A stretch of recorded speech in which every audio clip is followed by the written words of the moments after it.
Thank you, Stevie. Hi, everybody. Welcome along to this evening's First Music Contact Regional Development Project panel. Tonight, we're in the lovely county and city of Galway. So, massive thanks to Sharon and Amy at Galway County Council Arts Office and Ruth at Galway City Arts Office for facilitating this conversation. For the next hour, we'll be talking to Priscilla and to Sarah about record labels. And then at 6 o'clock, we will be talking to one of the people. I think it will be Amy because she's on the call here right now. No, it won't be Amy. It will be her.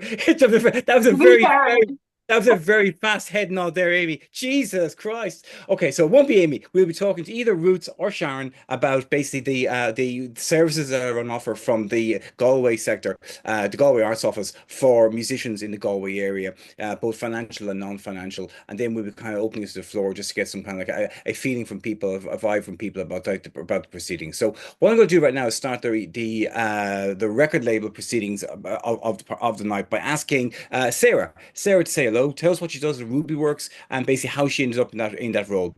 The floor is yours, Sarah. Hi everyone. I'm Sarah. I'm head of A&R at RubyWorks, and I've been there a couple of years now, 2 years and a half. And before that, I was at BMG. I'm based in London.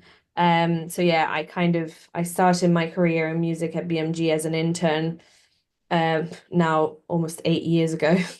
And I started as an intern in marketing, and then I moved up to product manager and then label manager, and kind of worked across a range of different artists like Kylie Minogue, Motorhead, which are completely opposite of the spectrum. And yeah, and before that, I went to BIM in Brighton, where I found, yeah, my love and passion for the music business. Even though I was on the vocals course. So yeah, and that's basically where I came from. Did you find the move from sort of like vocals and performance over to the other side of the room difficult to do? Not really. I mean, I think it helps a lot, especially for A&R, to be a musician. Because a lot of the time, like you kind of like, at uni, I was in studios and I was recording stuff. So you're used to that environment. And I suppose like in my third year, I started being more interested in the business side of things and kind of like starting getting contacts and doing a lot of like networking within, those rooms. And I basically, yeah, before my internship at BMG, I did actually another internship for like a month, which was a free internship. I just commuted to London every week for like a month. And it was at Machine Management, who looked after, they're not there anymore, but they looked after like Mika, Clean Bandit, years and years at the time. And that was kind of, yeah, the first ever job that I got in the industry to kind of see if I wanted to do and pursue a career in music. And I just loved it and I just stuck with it. So yeah, that's And a final question, Sarah, from me for now. Who's some of the acts you're working with at Ruby Works? who. We have, well, our big one is Mr. Hosier. We have Lyra, which we put out her debut album last year with. And we're working again. She's on telly tonight, just in case you guys were wondering. Um, and we have another, well, we have a lot of different like dance artists within our sub label 95, which is a dance label that we got together, that we started with Deck Pierce a couple of years Oh yeah. ago. We have Jamie Duffy, who's a neoclassical pianist. Who else? We have Sai Skelly. And yeah, a Okay. lot. Yeah. Is Eve Bell still signed to Ruby Works? Sorry. Is Eve Bell still signed to Ruby Works? She used to be. I think that was before my time, though. Okay, right. Okay, excellent. Yeah. Listen, thanks very much for giving us your time this evening anyway. Priscilla, Yes. going over to you. Give us your CV and explain to me how come the last time I saw you, you were pretending to be Enya. Wasn't pretending to be Enya. I was acting on behalf of Enya. It's two very different things. No one can be Enya. There's only one Enya. Hi everyone. My name is Priscilla. I'm the managing director of Warner Music Ireland. I started my career in music on the live side of the business. I started off doing PR for shows, for Aiken Promotions. And then I jumped over to MCD Productions, where I worked for about a year.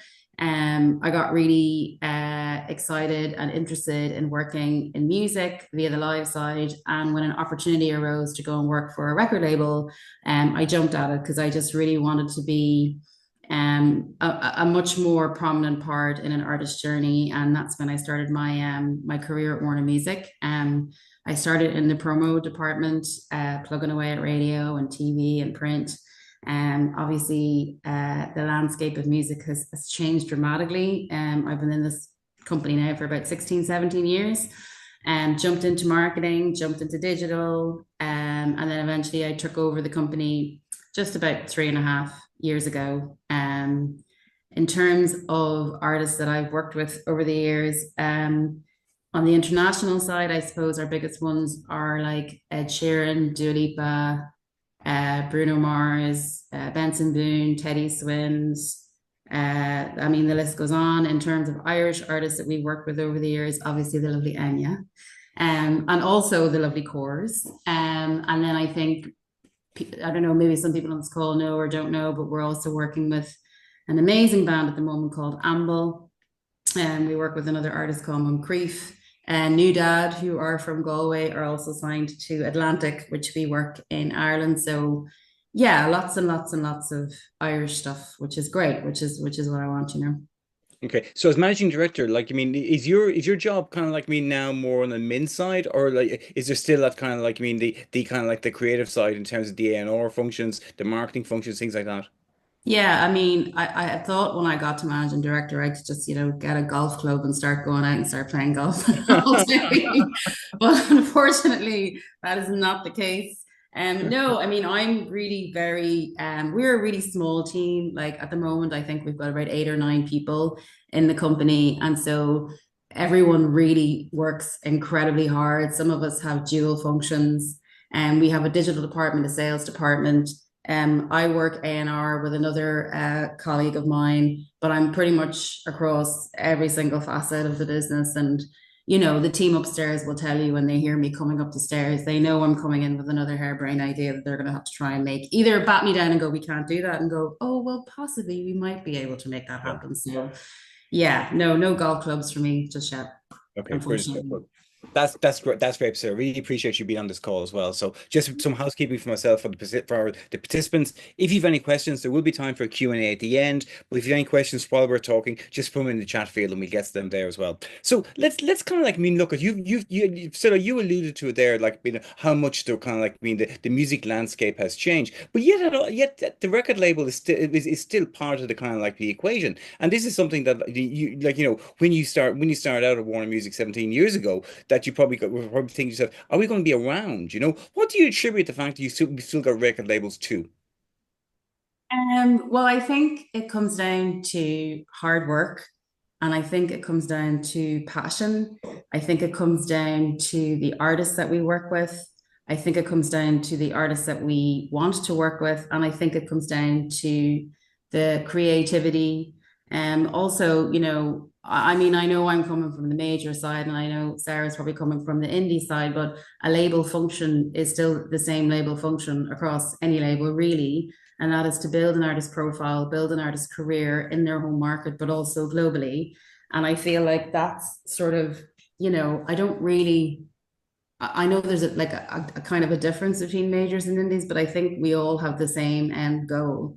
Mm. I would always say to people, like, it's not really about what label or who the label is or whatever. It's really about the people that work in the company and the passion that those people are going to put into your project, and that's what I tell anyone who's, lucky enough to getting major labels and indie labels and publishers and all sorts of people coming knocking down their door, and offering them all sorts of things. I'm like, it's who is the team that is going to be around you, because that's what's going to carry you.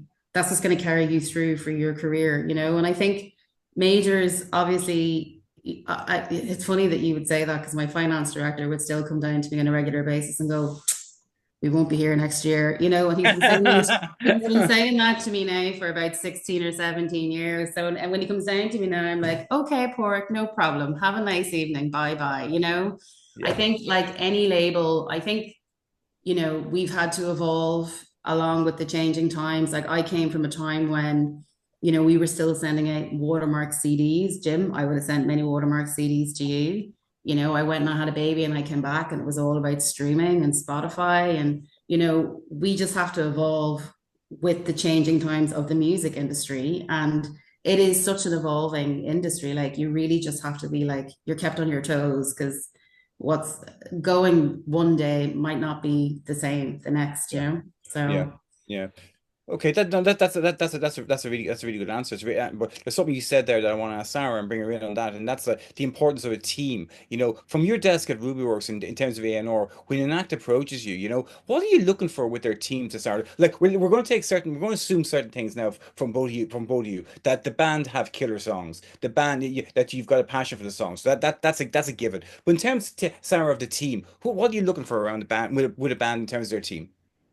Well, first of all, one thing that we look at is our bandwidth, because there's been a lot of times where we love the music, we really want to do something with bands or artists in general, and our schedule is so rammed that we can't possibly give the service that we would like to give, which then, it's kind of counterproductive. But in terms of the team, obviously, like we're a small team where it's just four of us, and then each artist will have their cater team. So we work with like PRs, and every PR for each artist, we have a different PR depending on what the goal and the aim is for a certain campaign or where the artist is in their career. So it's kind of like we do a lot ourselves in terms of obviously the A&R side and the marketing, but in terms of PR and also producers, like all these things, mixers, we have an incredible like list for each artist that then kind of, yeah, they start shaping into like a team for that specific artist. So Hmm. I think, yeah, it being just four of us gives us the flexibility of just going like, okay, what can we do with this artist? Yeah. What makes sense? Is this PR a good fit? Is this producer a good fit? That kind of thing. Are you looking for artists who already have managers? Are you looking for artists who already have kind of like got a solicitor in place, things like that? I mean, are they important considerations? Are you looking at a band's social metrics as well? Not necessarily the management. Like we've worked with Jamie Duffy for the last 3 years, and he never had a manager. And you know, he's now got a manager, but when we signed him, he had no one. He didn't have a proper team around him. Um, so obviously, having a manager helps, but it depends where you're at with your career. Like if you're like 3 albums down the line, maybe and you're really successful, maybe a manager is a good thing to have in your team. But if you're just starting out, are you willing to give away 20% of, your profit to your revenue to somebody? Yeah, I mean, it depends on the situation, obviously. Like it depends yeah, what you yeah, want to do. yeah. Um, and so yeah, we look at socials, of course. We look at like live stuff as well.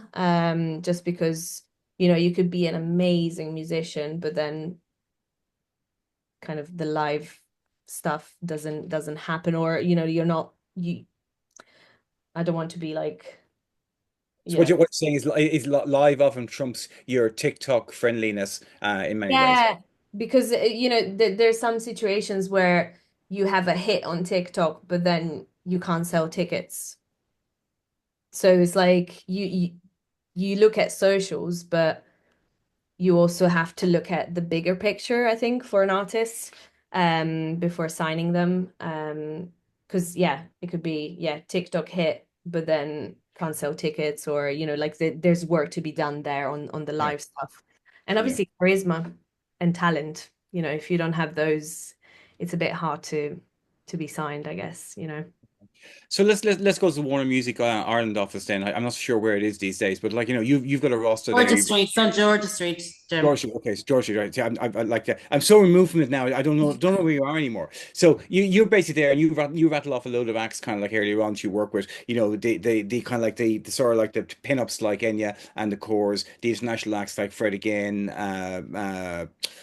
Who else you got? Who else? Barry Can't Swim. Those acts. I mentioned a number of Irish acts. In terms of approaches from Irish acts, and in terms of kind of how that rolls, what's the procedure these days? I mean, are you getting kind of cold calls and emails in from artists, new artists all the time, or do you have an A&R? Do you have someone who does your A&R in Tanscali in the office?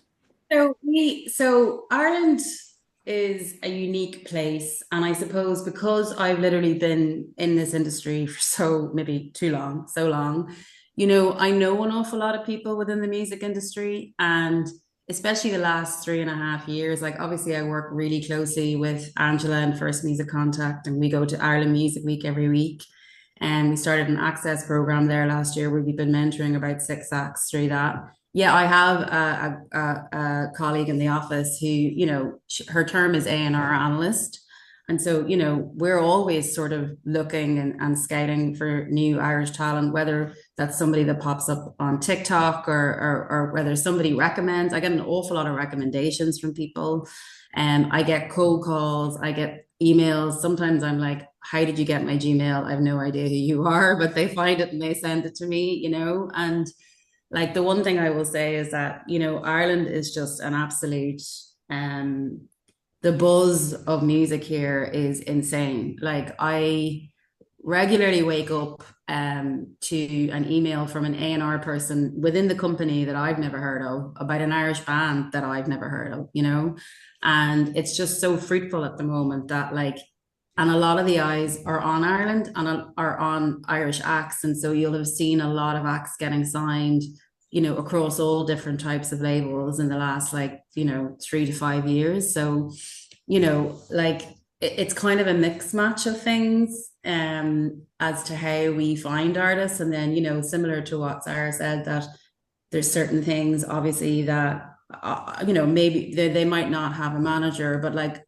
I think having a manager eventually is good, especially when you start to get to a certain stage, because you can say things to a manager that maybe you couldn't say to an artist, and a manager will be able to say that to an artist. And so you sort of kind of need to differentiate your relationship as a label, I think, sometimes than what a manager would have with an artist. Also we look at social metrics, but of course, as Sarah said, that is kind of one facet of it. Like the live is incredibly important.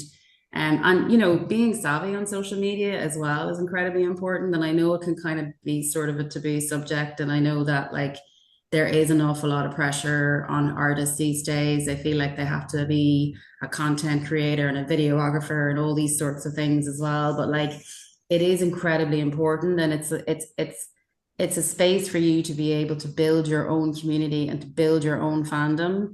And that just didn't, when I was 14 singing into a brush in my bedroom, that just did not exist. So if I'd had social media back in those days, God knows I'd probably be Beyonce now. Well, maybe not Beyonce, but you know what I'm trying to say. So I think I think trying to figure out your relationship with social media, and also figure out what creative works for you and what you can do that's manageable is incredibly important. Because you don't want to get overbeared with, I have to do this dance and all that kind of stuff. You don't but it can be quite scary for some artists, but it's such an important medium in order to not just get yourself out there so you can get signed, but just talk directly to your fans. It's more an audience building community than social media, if that makes sense. But yeah, we I find artists sometimes as well, I'll go to a gig and maybe the support act will be really good. Sometimes I can stumble across artists nearly in every different facet of life, really. which Yeah. sometimes is a And blessing. Sometimes it's not. one question before we go back to Sarah, then for you, Priscilla. Like, are the artists you mentioned earlier on, the Irish artists, I think you mentioned Amble and Moncrief. So artists like Yeah. that, are they signed to Warner Ireland, or are they signed to Warner full stop? So Warner, so we it's a funny one because we're as Sarah alluded to, like we're such a small team, but we also have a phenomenal amount of international acts that we have to work with. And so what we do with the Irish artists that we get, so there's two ways that we do it. So one way is that normally once international start to take in interest, it's probably a little bit too late for us because we're not going to be able to max like those budgets or that global reach or whatever. So we just make sure it goes into within the Warner system, and then we work like really closely with the label on them. So for example, Amble are signed out of Warner Records US, but they live here. So, we go over above and beyond for them because they are actually here. Like they come into this office and they rehearse and, like they photo shoot or whatever it is, studio, whatever it is that we need to do for them, we will do for them. Moncrief is actually signed out of Germany, but lives in London. And so and also what's really important to those artists and those Irish artists, and it should be just really important in general, is that like they keep that tie to Ireland. And keep that tie to the home market. And that's kind of where we play a role. Like the same with New Dad. We've done stuff with Chasing Abby, like over the years, we've done Picture This and Gavin James and all those acts as well. And the other facet of the side of things is that if we see stuff that we are really interested in and that we really like, and maybe they're not getting like, the islands and the Polydors and all that kind of knocking down their door, like we can reach out to them and we can do like distribution deals.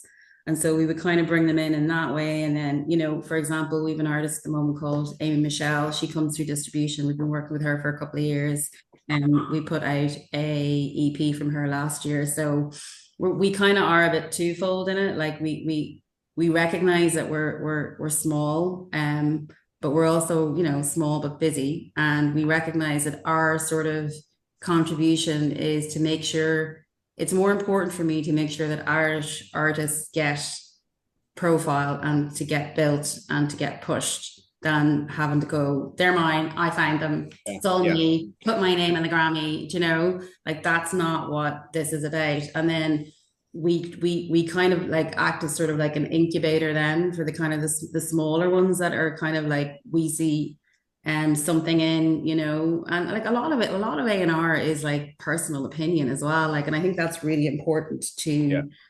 to say, because just because like one A&R, you might go to one A&R and they might go, no, I'm not into this.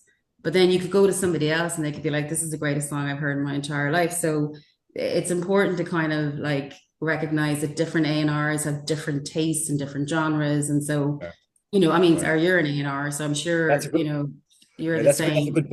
that's a good bounce back to Sarah there, because so Thank what's your you. very good. Well, so what's your personal, what's your, when it comes to music, then what's your personal taste? Are you looking for that, and are you able to park it, or is basically what Priscilla's saying completely right? A&R people go for what they want and like. I think it also depends. Like I have to also always listen to them as in different times of the day or of the week, depending on how my week is going. I'd be like, this is horrible or this is amazing. Like it also, it's also No by gray, isn't it? There's no gray. It's either brilliant or not brilliant. There's nothing in between. no, there is like sometimes I go like, okay, with like because obviously a lot of the stuff that we get are demos, so they're just things that can be something later on. So I guess yeah, I mean I'm quite open to, like I grew up with like heavy metal and like I was a bit of an emo kid. But I also like folk music and dance and so like an A&R, I suppose because our label is has got so many different genres, you kind of have to be open-minded to all of them. Um, so it's kind of yeah, I like good music. I don't know how, but something that makes me feel something, I would go like Yeah, yes. yeah. Um, no matter You the quality of it, Yeah, really. I want to kind of zone in on that because that's something that's come up, and you're the first person to mention it. About the quality of it, the quality of the recording. You kind of say this demo recording. No one's expecting someone to kind of come out with something that sounds like it's out coming out of Abbey Road. What are you looking for in a demo, in both sonically and is it the ideas? Is it the arrangements? Is it the structure? Is it something that makes you kind of curious? I think it's, yeah, the last one, like something that's like, okay, well, it's a good start where you can build, and if you put the band with a producer, if they don't have it already, like in a studio, and just work on a song, then that comes with it. So it's kind of like something that turns my head, like just that in like I get curious about. Um yeah, I think something that strikes me is what I like. And it doesn't have to be like, sometimes I I received a demo from one of our artists a few months ago, and it was a voice note. And I was like, this is incredible. So it really depends. Like you could have like an incredible production, but the song is not there. Or you could just have a really good idea and you just have to go into the studio. So Hmm. yeah. Same question to you then, so back to you again. In terms of the demos coming in, what are you looking for in a demo? Are you thinking to yourself like, is this something that Kira, my social media guy, can do magic things with, or are you kind of like me, kind of going, this is something I can actually listen in my car into work?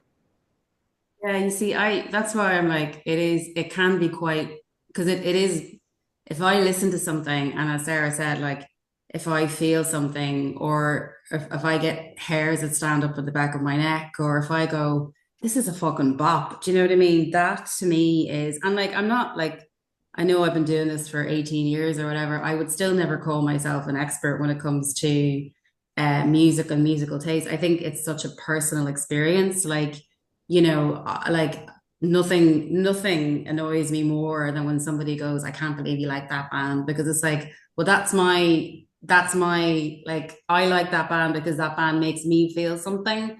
And so I think, initially, like I sonically it sounds good, it appeals to me. I like the sound of it. Also, like really something really simple that like sometimes I've heard songs and then within like 20 minutes I'm singing it back to myself and I'm like, well, that's a really good sign. That means that it's Yeah. resonating and that and I get demos like all the time. Like I would never expect, especially from up and coming artists or developing artists or whatever, like I wouldn't expect anything to be polished, you know.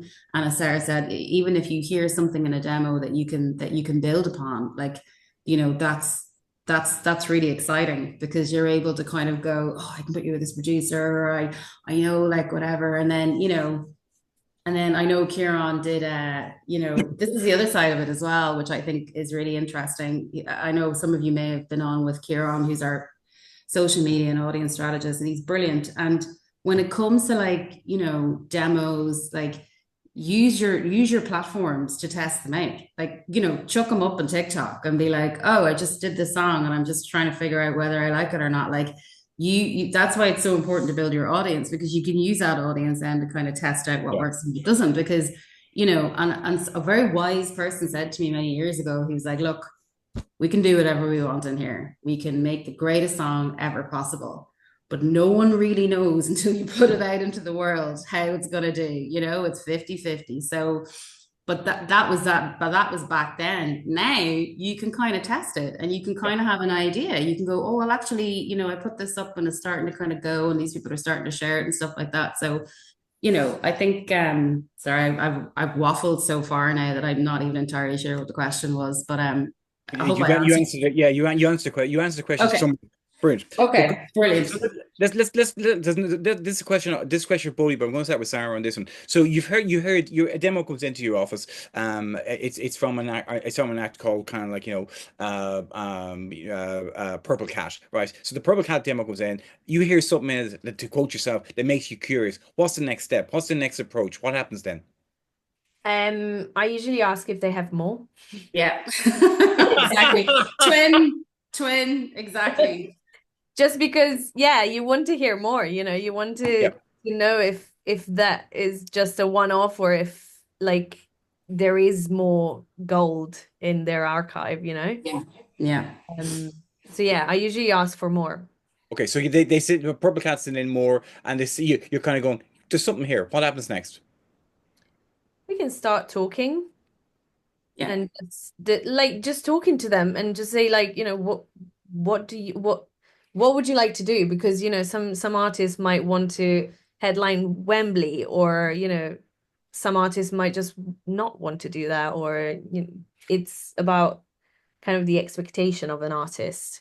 And so just starting to chat to them and see if we can align with their goals and their music. Right. Is it the same situation with Warner that if you're looking for more music, and then if it works, you're kind of going, you having the chat. Absolutely. Like, and I also think getting to know the artist is incredibly important. And for me as well, like the artist coming in with a clear enough vision of who they are and who, or if they're not fully there yet, like they kind of have a clear enough vision of who they want to be, and maybe it's something that we can help them with. I also think, and Sarah mentioned this like perfectly, is that like, what is it that you want? Mm. How is it that you want your career to be? Like, what are your goals? How can we get you to those goals? And also just, I also just really want to make sure that there is a realization that this is a incredibly hard industry to be in. It is ruthless, ruthless, like it really is. And it's exactly the same as the film industry, like actors going for auditions and getting turned down all the time. Like, you really need to have a thick skin, and you need to have a belief in yourself as well, and you can get battered along the way. Like, I've worked with artists who have gone from A&R to A&R to label, and they're just exhausted by the time, but they're still going. They're like, no, no, no, no, this is my dream, and I'm not going to let my dream die. So for me as well, is that work, like that work ethic needs to be there as well, because it is going to get hard. You're maybe not necessarily that you're going to have to do things you don't want to do, but like, you need to be open and flexible, and it's not an easy industry to be in. And you see the amount of like acts that come through, and you see the amount of artists and musicians that there are in the world, and like, there's only so many spaces on the chart. There's only so many spaces here. Like, case in point, Spotify, I think, what was the last figure? Like, every day Spotify get like 100,000 tracks uploaded. Like, that's insane, and to be able to kind of punch through that, you really need to like have that, like, I want this, I really want this, and I really want to go for this, because you will get battered. Like, there's no doubt. Mhm. Sorry. It's brilliant. It's really good fun. Swear to God. Money messing. But no, like it's about realism. It's about kind of like being practical Yeah. and realistic about Yeah. what your goals are. But two, it's a hard business. It really is. It's like, Yeah. people like, I mean, someone like you look like 20, you look like a 21-year-old. You like, I mean, it's the water off talks back to you in terms of all the stress and Pretty stress. much. Well, everyone like, it's a stressful business. Like, I mean, Yeah. like an artist kind of like me need to kind of be I suppose cognizant of that as well. So Yeah. next question then, let's go back to Rudeworks on this hour. So so you the Purple Cat kind of like, it turns out the Purple Cat actually are cheating on you, and they're actually talking to 6 or 7 different labels at the same time. So in order for you to sell Rubyworks, then what are the things, what are the attributes you would have there that you'd be kind of saying to the act, well, we can do X, Y, and Z for you that everyone else can't do? Oh, that is a good question. Um, what can we do that anybody it depends. It depends who. I mean, I suppose we're quite personable, where, we travel up and down the country to kind of see artists that we want to sign. So that is one thing. Like with Cabin Crew last year, that's how we did it. We signed them, and I think Gary, the producer, went with us because we really made the effort of going out there, going to Cork a lot of times, whether, I guess, the Polydor and the EMI people just did a Zoom, and that was it, which is fine. In this day and age, you can do a Zoom and it's good. But one thing that I guess we gave them was, I suppose, like a view on the future and what we would want to do with them in the future, rather than just signing the Spark. whether the majority of the other of our competitors just wanted that song and that was it. So it depends on the project really. That worked then. It doesn't work always Hmm. because sometimes obviously majors have much more money than we do, so they can obviously put together a really good budget, which is fair enough, like it depends. It really depends on the artist and where they want to go and if they need that amount of money and so yeah. Okay. So then, so basically, after taking the meeting at Ruby Works, Purple Cat turned up in Georgia Street to meet Warner Music, and they're kind of saying, well, basically, like, Sarah in basically Ruby Works she's gonna move in with us. She said, like, I mean, she's gonna basically, she's gonna get like, she's gonna go to church with us. You know what I mean? It's like she's giving us a full package. What can Warner Music offer then a band to counteract that? I would compete with that. I mean, I think she looked like a really good roommate, bit of crack, I don't know. Off you go, lads. Off you go. Well, look, I think, first of all, I think I alluded to it before as well. I think any band, if they've got every single label lined up to want to sign them, like you really need, and I say this a lot, and I know I come from a major, but like you need to follow the people and you need to follow the passion. And I cannot stress that enough. Like, especially if you have a track kicking off on TikTok, yeah, you're going to get all these people coming to you, offering you all sorts of money because they want your track that kicked off on TikTok. So, it's really what and also as a label, like not that I'm picky and choosy about who I want to work with, but like, it's absolutely pointless me going after something just for the sake of going after something if I'm not even that really into it, because that's not something that I'm going to want to work. Hmm. It's just not something that I'm going to be into.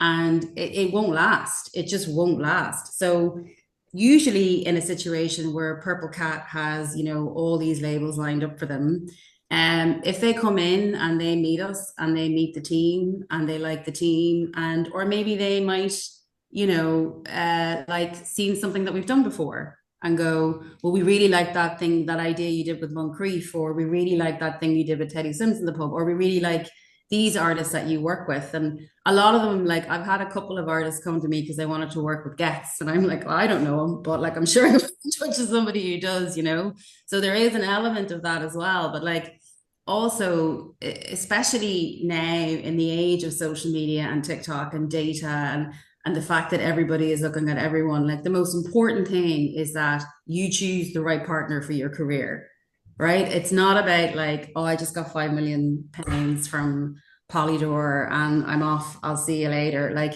if this is something that you want to do, like long term, forever, like just choose the right partner, and that partner will be so obvious to you because and someone who knows your music as well. Like Yeah. somebody that can literally sit down and go, oh, Jesus, that bar on the third verse where you put that in, that was so cool. Like someone who knows your music inside and out, shares your passion, shares your vision. That's the most important thing. Like, and if they come into me and we click with them on that level, then the rest should be history. If they come into me and we don't really click on that level, then they shouldn't come to me anyway. They should go to somebody else that does that really. Okay. Last question for me, because like again, as has happened all week, time has flown. So like we've been talking for 40 minutes. So I want to get some questions in from the participants as well. But last question for me, can each of you start with you, Sarah? Can you give an example of kind of like a process within the company where you've been kind of like dealing with an act, maybe from kind of like them coming in the door, or maybe you inherited the act right through. What's been the process in terms of A&Ring, in terms of pushing them through, preparing them for a release, and basically getting the release out. Just a general sort of overview. Just give an example of one act. I could give you the example of Jamie Duffy because I started at Ruby Works literally as we signed him. So I knew him because I prepared for my interview at Ruby Works basically. But we started and I went to his first writing session ever in his career because he came to London and we put him in with Peter Sandberg, who is a Swedish composer. And Jamie's in the neoclassical world. He's a pianist. And yeah, so we started putting him in sessions. And then kind of getting like demos from those sessions and putting him in the studio with producers, that kind of thing. And then once we had a few songs that we can put out, we basically sat down and decided a plan, and we started doing like single by single. It was with Jamie, it was a unique situation because he went viral at the start of 2022 with Solace, which I'm sure everybody's heard. So it's kind of like, yeah, we had to sit down and just kind of talk about expectations for the next single, because obviously once you have a viral hit, like you might not have that virality ever again. Yeah. Um, Even though, the music might be even better, but because you can't manufacture that virality. It just happens. So yeah, so we sat down and put together a plan of like singles and then EPs, and 3 years down the line where he's working on his debut album and we're putting out at the end of the year. So it's kind of like, yeah, Progression. that's usually what we do. Like we put on artists in writing sessions if they're solo artists, or, we put them in the studio if they're a band. We talk about producers, that kind of thing. And then once we have like some body of work, we can start really like putting together plans. Super. Excellent. Same question to you, so, and that's where you've worked with. Just give us kind of like, I mean, some kind of like the findings and some of the kind of like the takeaways from an A&R point of view. Sorry, I actually forgot the question. Can you Oh, repeat it? so it's like give us an example of an act that you've worked with at Warner Music in terms of kind of like, I mean, like maybe from the get-go right through to kind of like releasing a first record, like Okay. that, just the progression and the kind of things you've learned along the way about that. Oh, wow. So I suppose we would more work on predominantly on the international side. And so we would kind of start with those artists like from single one, and then we would just kind of work and building their profile in Ireland and sort of tying them to the local culture here, which is really important, like boots on the ground, touring, all that kind of stuff to sort of get them from playing Whelan's to like playing Croke Park or stadiums and stuff like that. In terms of the like from day dot and demos and then recording and all that kind of stuff, I think the one main lesson that I have learned is that um, if everybody else is saying yes and you're the only person saying no, it's a no. Because especially at that kind of crucial stage when you're like trying to decide what the single is or trying to decide when you should put it out and all that kind of stuff, like there can be a lot of like butting heads, maybe the artist will want to do Yeah. one thing, or maybe the label will want to do another thing for a various reason. And I think it's just really important to always be incredibly open-minded, but also quite firm if you think it's the right decision and if you think it's absolutely something that they should do. Because you're coming at it from a label perspective, like a marketing, social media strategy perspective. And sometimes they might be coming at it from a different perspective. So I think the biggest lesson I've learned is always to be open-minded. Don't be afraid to be firm. And that if everybody else is saying yes and you're saying no, you should be saying yes as well. So Okay, excellent. We've a gancy load of questions in here at the moment from different people. So I'm going to actually go through the questions here. And the first one is from Jesse, and it's like, what if someone sends a great demo, the best you've ever heard, better even than Purple Cat, but they aren't on TikTok? What's the story there? get on TikTok. Okay, Sarah. That's literally the answer to that question for me. Sorry. No problem, Sarah. Same question to you. I mean, are they on Instagram at least, or So they I have to be on should some sort assume of, they're on nothing. They're on nothing. they're They've on done. nothing. They're not. They're nothing. They're in Tipperary. They're completely off the electricity grid.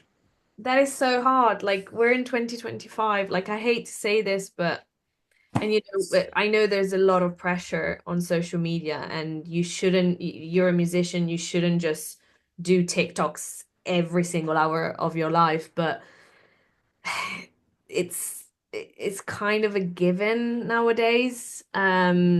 Just, it doesn't mean that you have to have a thousand like a million followers kind of thing, but just, you know, start putting stuff out. And like that's how Priscilla was saying, you get your feedback from TikTok.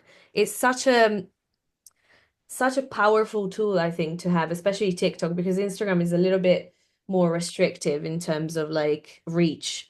TikTok, like I follow very little, like I think I follow like 60 people on TikTok, and I still get the content that I love from musicians that I don't follow, but I love, and that reaches me. So it's such a powerful tool. So I agree with Priscilla, like just get on TikTok. Okay, now, okay, glad so. Let's move on. Priscilla, you mentioned earlier on working as an incubator. I think you mentioned in respect of 6 artists at Ireland Music Week. Can you say a little bit more about what this involved for young emerging artists, and are you going to be doing this again?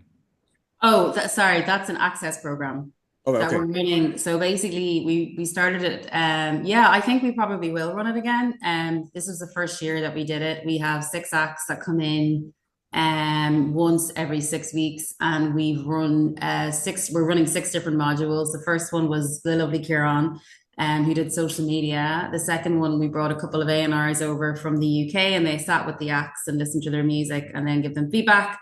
And the one we did last a couple of weeks ago was on digital marketing, digital release or your release strategy, and also scheduling with DSPs and the rights and wrongs and what to do and all that kind of stuff.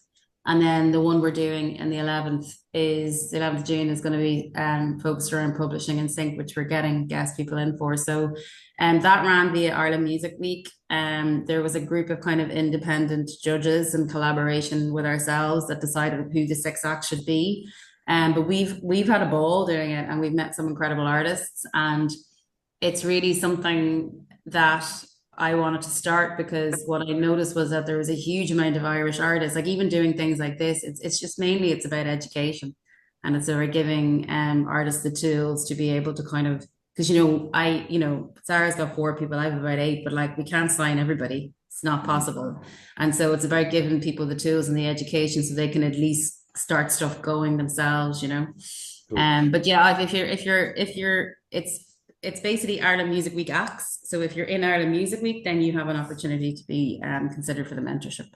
Cool. Another question for Priscilla here. It's from Lincoln. Hi, Lincoln. How might a solo act come to partner with Warner Music Ireland on a distribution deal? How am I what? Sorry? How might a solo act come to partner? Do you do kind of solo? Do you do kind of like distribution deals? Oh yeah, I mean Yeah. we do distribution deals with anybody. Like you don't have to be a band. You could be a DJ. You could be a yodeler, like whatever.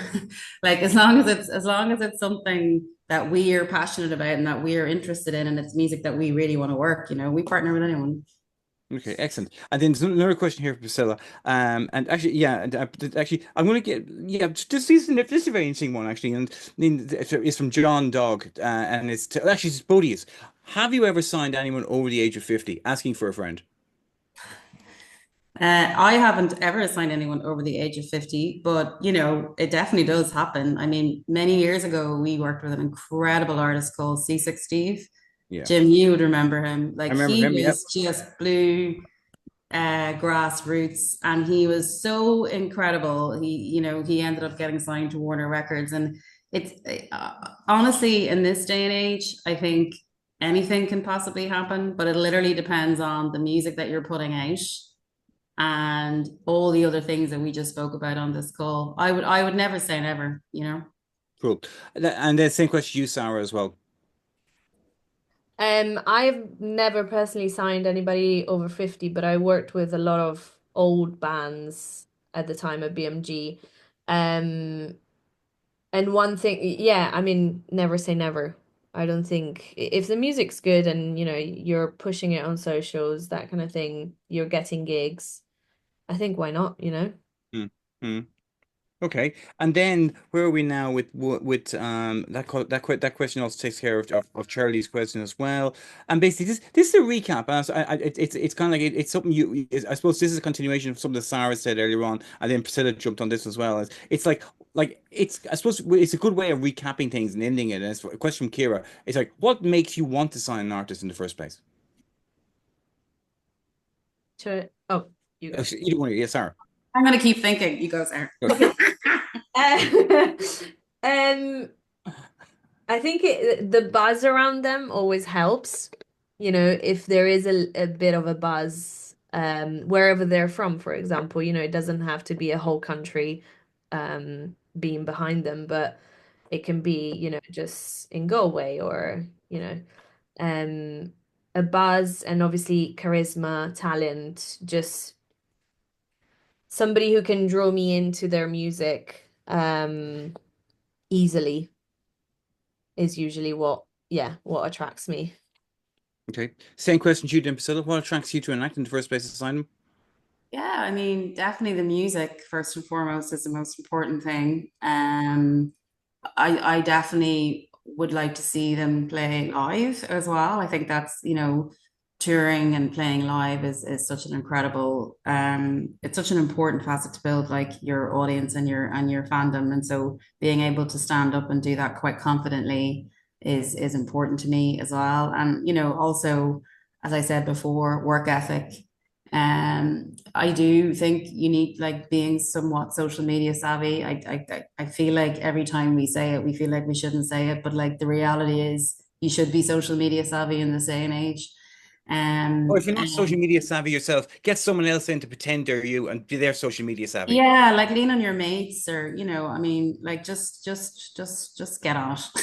And then yeah, and just obviously having like a really good, clear artist vision for yourself. And if it's something that we can either help you to bring your vision to life or can support you in the vision that you have, then I think all those things would make me want to sign an artist. Also, like you need to be signed. Like, I know that, and I am laughing when I say that, but like that is so incredibly important. Like I'm not working with dickheads or assholes because life is too short. I just don't have time for egos either. I'm just like, no, no, not for me. So like, my favorite bands are the bands, and my favorite artists, international artists, are the ones that are just so sound and they come in and you could never tell that they were the most famous person in the world. Hmm. And I think for me as well, and I've learned that now, the hard way over many, many years, that I only really want to work with people who are nice and sound. Okay, great. There is one last question here, and this is for both of you. And it's you, Priscilla, first, then Sarah. And it's from Porrick, the bean counter at Warner Music. And the question is, will record labels still be around in 10 years' time? Hope so. No, like, like, yeah, I suppose it's a good way to end it because that's the way we bounce in at the start. You know what I mean? Like, I mean, 25 years ago, just when Napster was happening, there would have been a kind of a feeling that, nah, this isn't going to be around. Here we are, a quarter of a century on, and you're still around and still kind of like making money for your shareholders. So I'm kind of like, I'm curious, like, from both of your point of view, do you think kind of like, do you think the record labels are now on a kind of solid footing to remain in a situation where they can develop acts, sign acts, and get hits? Well, I think in general, you will always need people to develop acts and sign acts and get hits. And so I have no idea what's going to happen in 10 years' time. I hope I'm going to be on a golf course in 10 years' time. But what I can say is that there will be we should be here. If there isn't, it'll be another version of a record label that's doing the exact same thing that we're doing now. Because the only thing I think that will change is, we went from CDs to streaming to social media to TikTok. Yeah, like that's the kind of the outlet of how music is consumed will probably change, but you're still going to need people to develop artists, to put them with great songwriters, to build tours. You're still going to need to do all that grassroots stuff as an artist. So yeah, they'll be around in some shape or form. They may not look the way they look today. They might be different. They might have some machines doing some work in the corner. AI, AI. Yeah, but like they like at the crux of it is the music. Like the music has to be great. And yeah, that's my answer anyway. Cool. Same question to you, Sarah. I agree completely. I think one thing that we need to bear in mind is just how the industry changes like almost daily and we always have to adapt. So I think like the labels that can adapt to what's coming will still be here in some shape or form, like as Priscilla was saying, it might not look the same. The landscape might have changed. It probably will have changed by then in 10 years' time, but music and artists have to be developed still, to reach an audience. And yeah, I think hopefully we'll still be here in 10 years. What we do is our job is to take artists and bands and whatever that we love and bring them to the world. That's our job. And we love that job. And I love that job. And I can get a buzz out of seeing something go up in Spotify streaming charts, or hearing a track that you've been listening to for 6 months get played on the radio for the first time, like, or seeing an act go from playing Whelan's to Croke Park, which I did with Feckin' Ed Sheeran. Like, that's the buzz of the job for me. And I think I will continue to do that job until I can get to the golf course. Okay, that's a really good out there. That's a really good out. Listen, I really appreciate the two of you coming on board with, like, I mean, with your honesty and everything, your openness, and great quotes, great crack. You know what I mean? Like me, Purple Cat would definitely have a problem deciding between the two of you who's trying to. But we'll leave it at that for We can now. do a JV. We can do a JV. We can do Majors and indies do JVs all the time, Okay, There's no difference there. I'll let Purple Cat know that when I see him later on. But listen, Sarah and Priscilla, thanks a million. Really appreciate that. Big round of applause from us. Thanks a million. Have a good evening. so much. Bye. See you, everyone. Bye-bye. Bye-bye.